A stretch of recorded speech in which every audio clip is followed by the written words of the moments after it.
எந்த கிழமையில் எந்த கடவுளை வணங்க வேண்டும் தெரியுமா? ஞாயிற்றுக்கிழமை சூரிய பகவானை வணங்கலாம். இவருக்கு விரதம் இருந்து அபிஷேகம் செய்வது வாழ்க்கையில் மிகுந்த பலனை கொடுக்கும். திங்கட்கிழமை சிவபெருமானுக்கு உரிய நாளாக இருக்கிறது.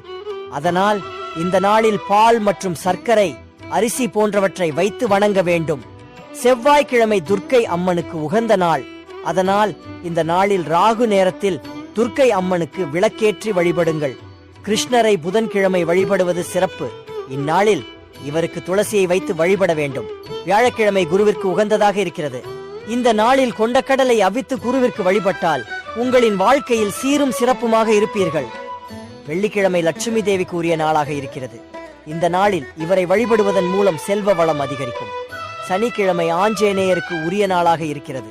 ஆகையால் இந்நாளில் விரதம் இருந்து இவரை வழிபடுவதன் மூலம் அவரின் அருள் முழுமையாக கிடைக்கும்.